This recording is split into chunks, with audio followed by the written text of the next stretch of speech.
Hey you guys, it's Britt. Tonight we're here with a quick update on the YouTube channel Allinwithari. I had some updated thoughts, so if you're interested, please keep watching.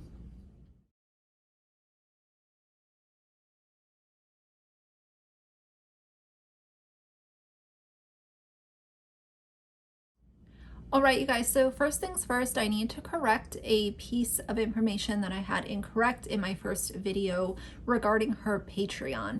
Now, when I clicked on her Patreon, as if I were to be a subscriber who was interested in supporting her on Patreon, I saw the fee of $983 per month. And me reading that for what it was, I thought that's an insane fee. $983 a month is absolutely insane. Like that's like you can like rent a room in someone's house for $983 a month easily.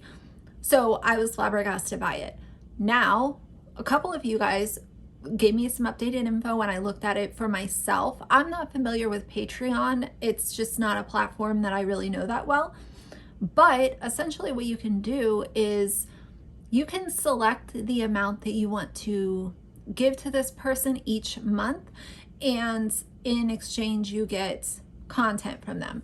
So that number is a collective number, as in a total of what people have supported her with on Patreon. It's not saying you have to pay $983 a month to access her Patreon. It's saying once you click in and actually go in to sign up and confirm the amount, that's where you can select the amount, say that you're okay with it, and that number does fluctuate. So I apologize for being a little bit misinformed on that. Does it change my opinion of her? No, not really, because I still think that in between the quitting the job and the constantly talking about other ways that she can get money from people, I just don't really have an updated thought based on that, but I did want to make sure that I corrected the information for you guys. And as I always say, if I get new info and it changes my opinion, of course I'm going to share it. If I get new info and it doesn't change my opinion, I'm going to share it. And in this situation, I got updated info, but it didn't really change my thought process around it. But of course, I did want to put that in the very beginning of this video. I did also pin a comment on the last video to clear the air. Now, the second thing is that this situation is quickly developing. Things are coming out every hour. There's so many videos being made, so much information is being populated. And the one thing that I want to say is when it comes to a YouTuber or an influencer being online and making a really gross remark, they're being toxic, they're being problematic, that should be taken up with that individual, not anyone else that is associated with them. Now, if someone else was involved, then obviously that's a different scenario. But with this, I had to delete a few comments from my first video because there are people who are sharing her family members' names in comment sections of videos about her. And while I understand that people are very upset with her and the things that she's doing, it's not her family's fault. It's her doing all this shady stuff. It's her, grifting and doing this whole thing that she's doing. So I'm not deleting those comments because I don't like comments. I'm deleting them because I don't think that it's fair to bring her family into it for things that she did, she said, she is portraying. Just let's leave her family out of it. Let's focus on her. And the second part of that comment is that her true identity has been revealed and her name is not Ari. So here's the thing, she hasn't been honest about her identity, and people have uncovered, just like the internet does, they have uncovered that she has a criminal history. And I'm not one to judge anyone for their criminal background or anything like that. I just don't care. There are some charges that are obviously unforgivable, but when it comes to, theft or anything like that, I'm not going to say this person is the worst person ever. I think that we all have bad moments, and sometimes those bad moments happen to be illegal, and sometimes those bad moments are illegal and you get caught for, doing whatever you're doing. And I don't think that someone should be shamed for the rest of their life for a small lapse in judgment that they had years ago. And that's just the way I look at it. I'm not saying that's the right or the wrong way, just sharing kind of my mindset with this. But here's what Ari could have done. She could have come to YouTube and said, I'm going to share my story of my life situation right now. I have made some mistakes in my past, because here's the thing, if you let the skeletons out of your closet before someone else does, the internet, then you have owned your mistakes and you're not hiding from who you are, what your past is, what your criminal record is. And I get that sometimes it can be hard to put that out there, but you're literally grifting online. You're asking people to give you money. You're asking people to help you out of this alleged bad situation that you're in, and you're utilizing things like domestic violence, depression, religion to pander to certain people and have something, quote, in common with them.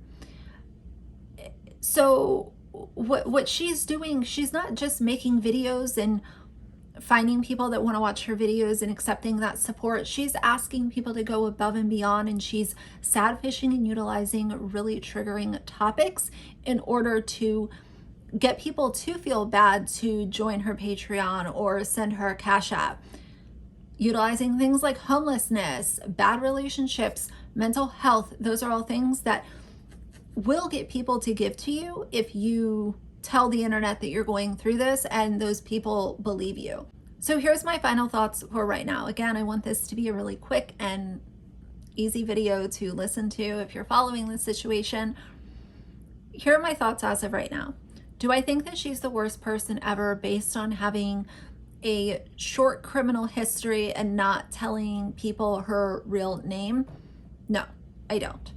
I think that she's someone who obviously made some mistakes in the past, and I don't care about those. What I care about is the issue of right now utilizing traumatic situations in order to get people to feel bad for you, and throwing in things like Bible scriptures and being a Christian in order to put yourself in a position where people will connect with you on a deeper level than they might if you didn't disclose all of that extra information. Here's the whole thing. When you decide to put your life out onto the internet, there's different types of content that you can make. Sometimes content doesn't involve a lot of someone's personal life, and that's, their decision on what they want to do with their content. But when you're coming to YouTube and you're divulging family secrets and your family dynamics and all the shady things that your parents did and what your sister did last Sunday that, got her arrested, and what her boyfriend looks like and where he works, when you're divulging so much of this information, you have to know that people are going to look at it with a critical eye, and people, being curious beings, are also going to dig into things for themselves because you've already given them the carrot. So they're going to follow it down the rabbit hole, and sometimes people are going to uncover things that you might not have even thought that they could uncover. But there are internet sleuths for a reason, and as I said before, if you're going to use something that's really triggering and upsetting, people are going to be curious. Some of them might be sympathetic. Some of them might just not care at all. But what happened was she got the curious people upset when she started to sprinkle in these half-truths and use really upsetting situations in order to connect deeper with some people. And then when she was called out for going to the Mercedes dealership in Beverly Hills, she decided to divide her subscribers like the watermelons versus the other people who were asking questions.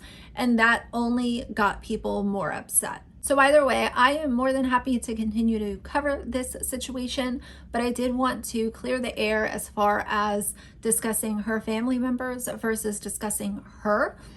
And that's just what I'm doing for my channel. I'm not saying that anyone else is wrong or right or good or bad. I am just saying that on my channel, this is the comment section that I can control. And because I can control it, I'm not going to allow her extended family to have their names blasted all over my comment section. Let's focus on her because she's the one that decided to put her face onto the internet. Her family is not in any of her videos, and even if she discusses them, she's discussing them for her own benefit, and that's my personal opinion. If it wasn't going to benefit her talking about them, they would not be a part of the storyline. So that's how I feel for now. If you like the video, please leave a like and a comment. And if you'd like to see more from me in the future, please subscribe. I'll see you guys soon. Bye.